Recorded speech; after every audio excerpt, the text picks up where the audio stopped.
Welcome, folks, to Wisdom and Wit. I'm Jimmy, and I'm just here to warm y'all up for the real stars of the show. Now, let me tell you, I've been watching these cabinet confirmation hearings, and boy, it's like a circus out there. But not the fun kind with elephants and clowns. Although, come to think of it, there might be a few clowns involved. You know, they're grilling these nominees harder than my mama grills her famous BBQ ribs. And let me tell you, those ribs are so good, they'd make a vegetarian slap their mama.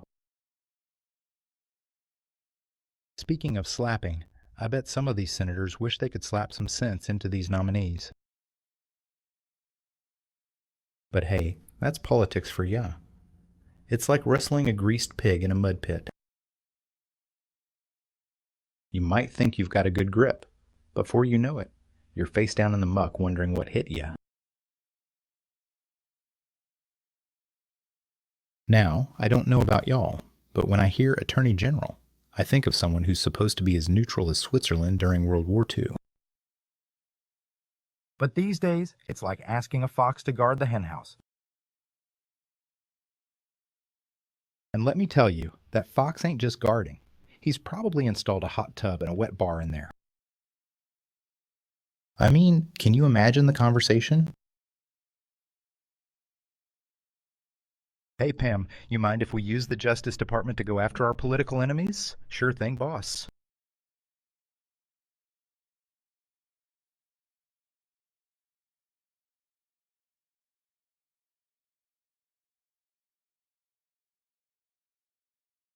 Should I use the Constitution as toilet paper while I'm at it?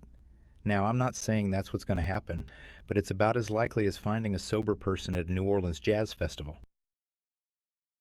And don't even get me started on this whole enemies list business. Last time I had an enemies list, it was just a bunch of squirrels who kept stealing from my bird feeder.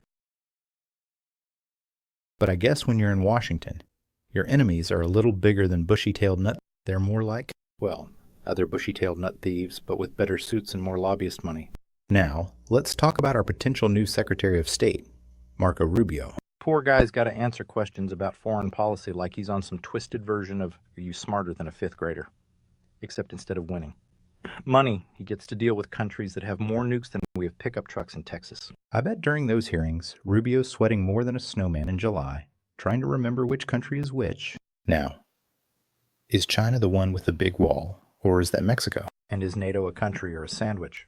I'm telling ya, it's enough to make a grown man cry, or at least reach for a very, very tall glass of water. And let's not forget about all this talk about oligarchies and tech industrial complexes. I mean, when I was growing up, the only complex we had to worry about was my Uncle Earl's inferiority complex. But now we've got billionaires with more money than sense, and social media companies that know more about us than our own mamas.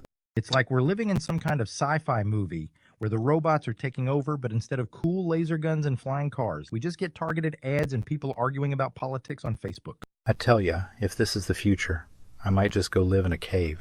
At least there, the only thing I'd have to worry about is bears. And let me tell you, I'd rather wrestle a bear than try to understand half the stuff that comes out of Washington these days. But hey, that's just my take on things. What do I know? I'm just a simple country boy trying to make sense of this crazy world. Speaking of crazy, we've got a real treat for you coming up next. He's a man who needs no introduction, but I'm going to give him one anyway because that's my job.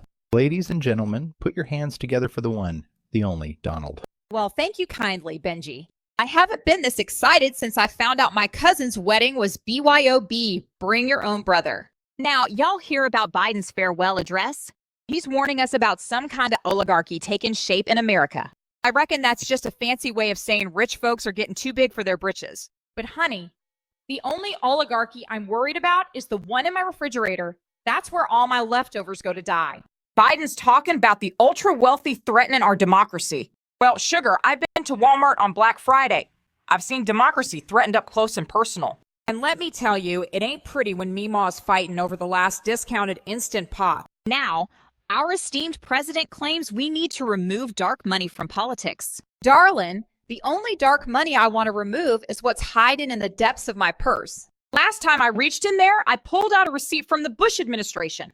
And get this, Biden wants to amend the Constitution so presidents can't dodge prosecution. Well, honey, if we start prosecuting presidents for every little thing, we're going to need a whole new wing at the federal pen. We'll call it the Oval Cell Block. But let's give credit where it's due. Old Joe's been busy as a one-legged man in a butt-kicking contest. He's been invested in infrastructure, clean energy, and reducing drug costs. Now, some folks are worried about Biden handing the keys back to Trump. It's like we're watching the world's most dramatic game of hot potato, except the potato is nuclear codes and the players are eligible for AARP discounts. But don't you fret none, cause Biden says he ain't riding off into the sunset just yet. He's going to stay politically active. I reckon that means we'll see him pop up at the Iowa State Fair, eating corn dogs and kissing babies like it's going out of style. You know, it's funny. Biden started out as a stuttering kid from Scranton, and now he's leaving office stuttering about oligarchies. It's like a full circle moment, but the circle's more wobbly than a toddler after spin the bottle. And let's not forget, folks, Biden's handing over the reins to Trump, the man he beat like a rented mule in 2020. It's like a soap opera, but with less attractive people and more constitutional crises. But here's the kicker, y'all. Biden says the America of our dreams is always closer than we think. Well, honey, so is my retirement, but that don't mean I'm going to see it anytime soon. Now, before I go, I just want to say, whether you're a Democrat, Republican, or just here for the free peanuts, remember this. In America, anyone can become president. And if these last few years have taught us anything, it's that I mean anyone. So let's raise a glass to democracy, oligarchy, and whatever other Archie comes our way.